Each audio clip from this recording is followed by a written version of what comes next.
ম্যাচের বয়স ৮৬ minute, score ১-১। ঠিক এমন সময় কঙ্গোর রক্ষণভাগে হ্যারি কেইন ইংলিশম্যানের বুলেট গতির শটের সামনে নিরুপায়। ম্যাচ জুড়ে অবিশ্বাস্য সব সেভ করা গোলরক্ষক এমবাসি। এগিয়ে গেল ইংল্যান্ড। মিনিট ১০ আগেও যে দলটা পিছিয়ে ছিল কঙ্গোর কাছে, তারাই গোল শোধ করে লিডও নিল। এরই নাম ফুটবল, যার প্রতিটি মিনিটে বদলায় রং। শুরুর গল্পে অবশ্য নায়কের ভূমিকায় হাজির সিপেঙ্গা। কেউ কিছু বুঝে ওঠার আগে ইংলিশদের কাঁপিয়ে দেয় এই লেফট উইঙ্গার। ৭ মিনিটে কঙ্গো লিড।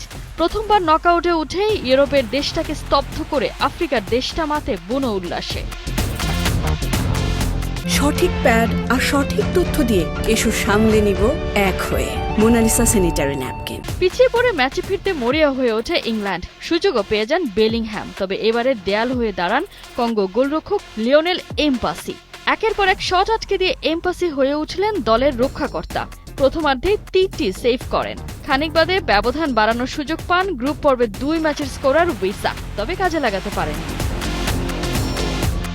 দ্বিতীয়ার্ধে শুরু থেকে চাপ বাড়ায় ইংল্যান্ড। ম্যাচের ৫৪ মিনিটে আবারও দুর্দান্ত এক সেভে কঙ্গোকে বাঁচান এমবাসি।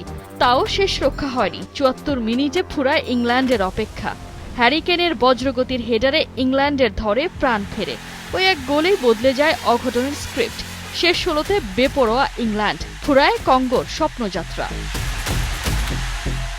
এদিকে কঙ্গোকে ডুবিয়ে বিশ্বকাপে এখনো পর্যন্ত মোট ১৩ গোল নিয়ে কিংবদন্তি পেলেকে ছাড়িয়ে গেলেন হ্যারি কেইন। ৫ গোল নিয়ে এবারের আসরেও যৌথভাবে দ্বিতীয় সর্বোচ্চ গোলদাতা কেইন। আগামী ৬ জুলাই কোয়ার্টার ফাইনালে যাওয়ার লড়াইয়ে ইংল্যান্ডের প্রতিপক্ষ মেক্সিকো।